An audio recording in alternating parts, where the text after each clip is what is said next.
मला तुमच्या computer skills upgrade करायच्या आहे। दिशा कम्प्युटर इन्स्टिट्यूट घेऊन आले आहेत महा डिस्काउंट ऑफर। आता कोणताही कोर्स करा फक्त 1800 रुपयांमध्ये। जम्मू काश्मीर मध्ये पहलगाम मध्ये येऊन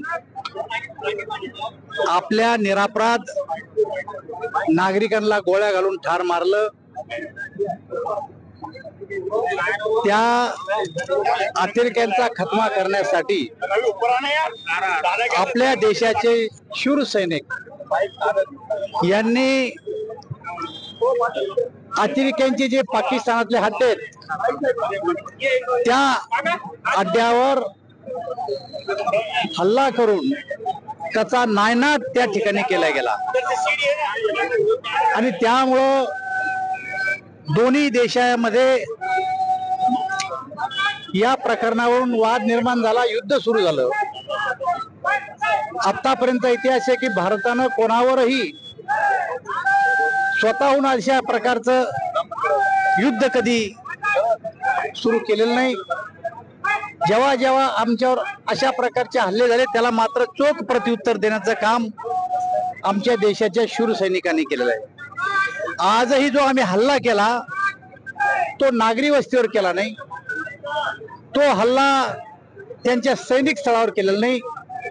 फक्त ज्या ठिकाणी अशा प्रकारचे अतिरेक्यांचे अड्डे त्या अड्ड्यावर आमच्या सैनिकांनी हल्ला करून त्या ठिकाणी विजय प्राप्त केला। त्या विजयाच्या सन्मानप्रत आपल्या देशभर अशा प्रकारच्या सन्मान रॅल्या सैनिकाच्या सन्मानार्थ काढल्या जातात। त्याच पद्धतीप्रमाणे आजही जालन्यामध्ये रॅली आहे। आम्ही या ठिकाणी असलेले जे रिटायर्ड शूर सैनिक आहेत, त्यांच्या वीर पत्नी आहेत, त्यांच्या वीर माता आहेत, त्यांचा सुद्धा या ठिकाणी सत्कार केलेला आहे। मला असं वाटतं की या देशातले सैनिक जो कोणी आमच्याकडे डोळे वाटरून पाहिजे त्याचा डोळा फोडल्याशिवाय राहणार नाही, ही ताकद आमच्या सैनिकांमध्ये। आणि या देशातले सगळे नागरिक एकत्र झालेले आहेत। या देशाच्या प्रधानमंत्र्यांच्या नेतृत्वात या ठिकाणी भारतीय जनता पार्टीने सुद्धा देशभर रॅल्या काढल्या, सर्व पक्ष त्यामध्ये सामील झालेत।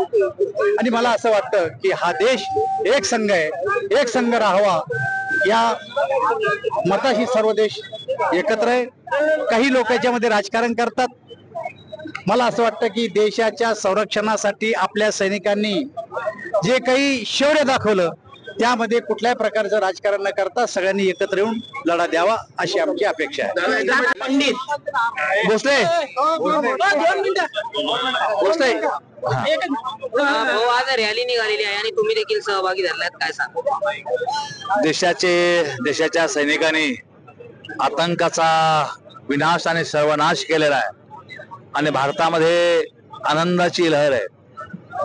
देश हा संपूर्ण गौरवान्वित करतो आपल्या सैनिकावरती। ज्या पद्धतीने उत्तर दिलं सैनिकांनी त्याची तोड नाही आणि घरामध्ये घुसून पाकिस्तानला मारलं, ही आमच्यासाठी अत्यंत अभिमानाची गोष्ट आहे। हे पहिल्यांदा नाही पण अनेकदा असं घडलं की ज्या वेळेस पाकिस्तानने नाटक केलं त्या सर्व ठिकाणी पाकिस्तानला चारी मुंड्या चित करण्याचं काम या ठिकाणी केलेलं आहे। त्यामुळे सैनिकाच्या सन्मानासाठी तिरंगा यात्रा या ठिकाणी निघालेली आहे। आम्ही जवानांच्या पाठीमागे आहोत। सर क्या कहना चाहोगे? मला तुमच्या कम्प्युटर स्किल्स अपग्रेड करायच्या आहे। दिशा कम्प्युटर इन्स्टिट्यूट घेऊन आले आहेत महा डिस्काउंट ऑफर। आता कोणताही कोर्स करा फक्त 1800 रुपयांमध्ये।